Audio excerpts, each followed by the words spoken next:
Hello friends, welcome to my channel SushantChessWise. Today we are at the next topic of understanding the weak pawn structures, and we are going to discuss what are the weak pawn structures, and we are trying to see how to exploit them. So it will be a bit of a detailed video, but I am going to take some very basic cases. I will try to show you how to exploit each of the pawn weaknesses. Firstly, let me tell you, pawn weaknesses can be categorized, or there can be 5 types basically. So first is the isolated pawn, then there is the doubled pawn, then the doubled isolated pawn, then the backward pawn, and lastly the pawn islands. So these are the various pawns that we generally study. Necessarily all of these may not be weak, because mostly beginners think that if a pawn is isolated, it is weak and it will be lost, but it is not so. Just have a look at this isolated pawn here. There are no neighboring pawns to it, hence the term isolated. And we see that this also gives splendid chance to black, who has the open and the semi-open files, you can see. Okay, so this factor is very important in the early stages of the game, opening and the middle game, where the isolated pawn can be a source of attack, especially the isolated queen pawn. Today's all our examples are specially taken from those cases where the pawns are weak. So let's see how to exploit this isolated pawn. There is a typical technique. I will not go into too much detail, but at the same time I want you to know what is the basic way to exploit them. So let's get started here. This is the isolated pawn we have. White attacks the isolated pawn. Firstly, the isolated pawn can be exploited, or it starts becoming weak when the side with the isolated pawn has to defend it. See, now the d5 pawn is attacked, black is compelled to defend it, so his pieces become defensive. Okay, so rook d8. Now white plays another very important move. Key technique in exploiting the isolated pawn: use the square in front of the isolated, or generally doubled isolated or doubled pawns, to occupy it with a piece. This is called blockade. This square becomes very important for the attacking side. And now see, black realizes white is going to get the other rook behind. So rook d7, rook d1, rook d8. The first stage is completed. The isolated pawn is surrounded well, and now we will just attack it. Here white uses the tactic, because of course black cannot take dc because the d7 rook hangs. So king f8, pawn takes pawn. If rook should have taken, then after rook takes, rook takes, rook takes, rook takes, pawn takes, then ke7, and the king comes and takes the pawn instantly.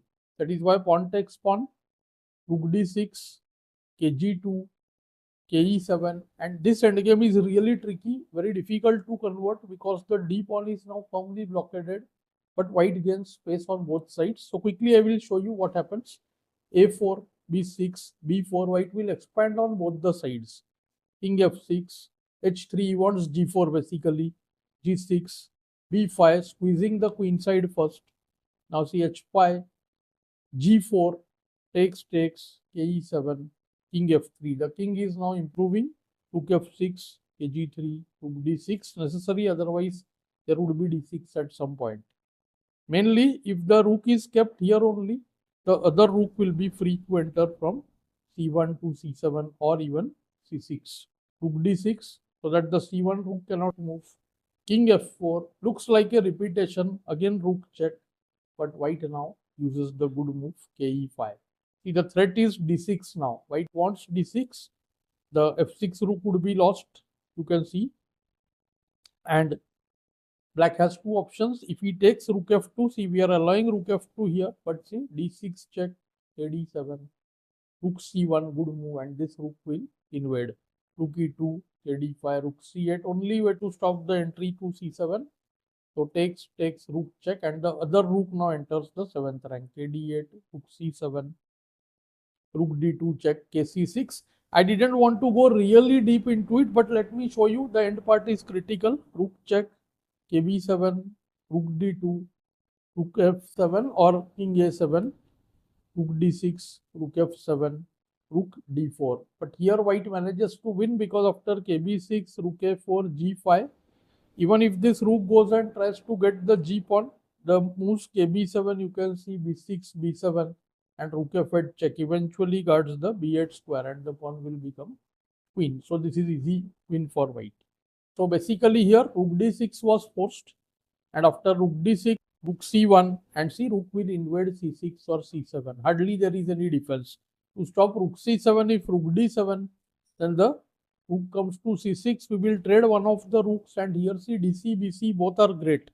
After bc5, see the d7 rook is in trouble, rook d6 and the d4 rook will be free. I like many moves here. See k e4 is one. Otherwise you can also consider the move rook f4 idea, rook takes f7 is a threat. Also many may think dc is better because see the d7 rook will have to become passive here, and white can now consider to expand with f4, f5 and all in this position. Firstly maybe g5 controlling the f6 square, but it depends on which position you prefer. I would slightly prefer the move bc perhaps. So this is winning. Let's go to the next case. Next case is our doubled pawn. Doubled pawn usually considered weak by beginners. If there is any player whose rating is less than 2000, I would suggest that only under 3 circumstances which I will tell you, you should consider the doubled pawn as weak. Otherwise, it is not even a weakness. Firstly, see the double pawns should fall on the open file. See, like here they are. There is an open file for the opponent. Okay, that is first condition. Second, the double pawn should not have a neighboring pawn. Here there is a neighboring pawn, but we cannot push this still. So we can't push the pawn. So this neighboring pawn is not that helpful. But generally, if there will be a neighboring pawn, the doubled pawn is not that weak. Thirdly, this pawn has come with a capture towards the center. That is another indication which might show that the double pawn may not be that weak. So considering these 3 factors only, we have to decide. Otherwise, if we just look at it and say doubled pawn is bad and weak, practically it will have no use. Secondly, any weakness is weakness if it can be attacked, then only.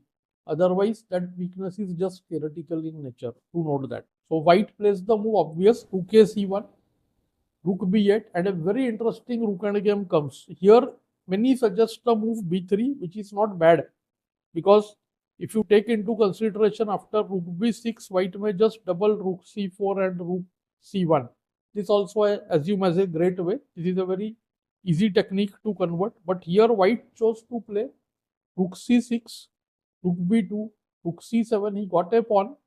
And after rook a2, see black is left with multiple weaknesses. So white chose the very accurate move rook b1.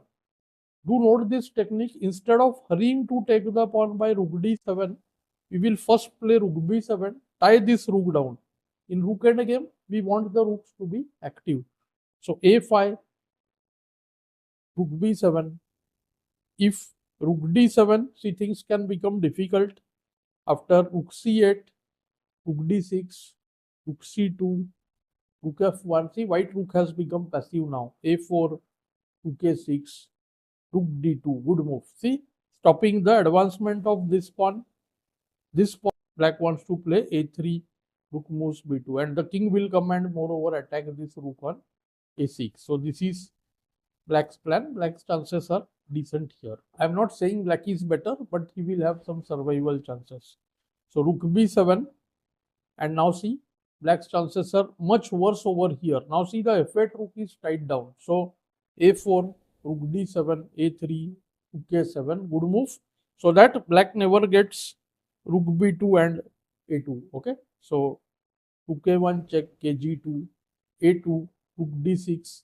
Hardly there is any way. You can see this rook coming to a6, a2 will be taken, and if rook b8, then see here we can do rook d7. We could also consider rook a6, but this is a bit better. Now see the tactic rook g1, kg1, rook b1, kg2, a1 actually did nothing, but black's a pawn went for free, you can say. And this rook and game 2 pawns up is winning for white. Let's go to the third case. The third example I have taken is that of a backward pawn. A backward pawn is a pawn where there is a neighboring pawn. It's not an isolated pawn, but the neighboring pawn C has advanced. If you can see this here, the D pawn has advanced. See, from D6 it has come to D5 and the E pawn has remained behind. So that is the backward pawn, and there is no other pawn on the adjoining file next to it. Here there is no pawn, so there is no support to that. Sometimes even if we have an F pawn here, we will treat this as backward only. Okay, so the pawn which is left behind and it is not able to advance. Let me show you the technique here. The E6 pawn is weak, so white attacks the bishop. Usually you will see with the weakness of pawn structure, there will be another weakness which is accompanied that makes the winner's task easy. If there are no second weakness, the principle of double weakness is very important. If there is no second weakness, defender's chances increase drastically. Okay, so here see the bishop is in trouble now. If bishop goes to c8, then see rook c1, and you see forcibly this rook will settle on c7, then e7, then e6 will be taken, the other rook will join and reach c7. So b8, still rook c1, b6, rook c7, b6 was to reduce the impact of rook c7, bishop f7, and see rook e7, good move. There are multiple problems here. See, a rook is tied down. If a rook comes to e8, we just take the a7 pawn. If the f rook comes to e8, then we take the bishop on f7. Okay, so this is really bad for black. Now after a5, trying to move the a pawn, knight f7, rook f7, re6 takes, and you can see multiple pawn weaknesses. b6 and d5 are way weaker. Then you can say d4, this d4 and b2 pawns. So white's chances of winning are very high. Let's take the fourth case. Since the topic of pawn island is a very complex one, I have avoided it in this lesson. I am showing you some cases where pawn islands are there. Do note during this only, like here also, black has 3 pawn islands here. See, 1 pawn mass here. These are middle and this is 1. They are separated and white has only 2. Here we have the doubled isolated pawns. The square in front you can see of the doubled isolated pawn is very important. It's a strong point for us, and the person who has the double isolated pawn, for him it is a weakness. White realizes this and instantly trades the rook, takes, and the king approaches this f5 square. If the king settles here, then the position will become winning. So the fight is on for that f5 square. ke7, ke4, ke6, and white just waits with kf4. First point, if black tries f5, then instant see kg5, ke5, f3 good move, stopping any entry. You should not allow any counter play. And after f6, kh6, kd5, white is very fast. kh7, kc4, h4, kd3, h5, ke3, h6, kf3, kg6, simplest kg3, and instead of h7, white chose kf5, and see h pawn would win, white will win very easily. So the main move happens to be c5. Black will like to play waiting game, and here all white has to do is get this same position after fixing all the black pawns and then force the king to move, and white king occupies this square. Okay, so let's see how it happens. White plays c4, b6, b3, a6, a4, stopping b5 altogether, a5, and see g4. Main reason white would win in these kind of endgames is he has more pawn moves to waste here on the king side. Black has less pawn moves. So white will be able to force the black king to move. So see, here there are 3 cases. If king moves away, then king f5, ke7, just wait, f4, h6, h4, and king has to move. After that, kf6, kh6. The best way is to play h5 here. h5, kg8, g5, and crush the opponent totally here. The h pawn will be used as a decoy and take f7 instead. So white would win. Many suggest the move g5, which is also pretty good. Takes, then we can take with fg and create this h passer. This is also equally good. Finally, see, there are 2 other options. One is h6, same way, trying to wait. So h4, f5, and here also gf and g5 both win. We should prefer g5, way stronger. if h5, that is the main line, we'll wait with f3, and after kd6, king f5, ke7, g6 or f4, gfi, like this, we take the h pawn and the two extra pawns make us win very easily. And after g5, if hg, then king takes g5, easier one. The h pawn would simply queen, or we get the f pawn. Also, we can take with the h pawn and see after f6, g6, the f pawn is lost. I am trying to show you different ways. It's a easy case already. So after f5, white played here to the move g5. As I said, gf would also win. Gf, kf6, h3, h6, h4, h5. We waste the move with f3 and take the opposition. Next move g5, and the h pawn is rounded off. But white chose in the game g5, simpler move, f6, h4, fg, hg, and see the f pawn is gone. ke7, king f5, kf7. Many ideas are there. I just like f4 taking the opposition. If king e7 here, then we just have g6 winning on the spot. Black chooses kg7, ke6, kg6, 5, kg5, 6, h5, f7. The f pawn queens and white wins the game. So you saw that all the endgames were rook endgames. I took it on purpose so that the pattern matches. I wanted to show you how to exploit the weak pawns here. And this is our starting point of weak pawn structures. We are going to extend this series. Definitely let me know how you found it in the comments below. Thanks for your time.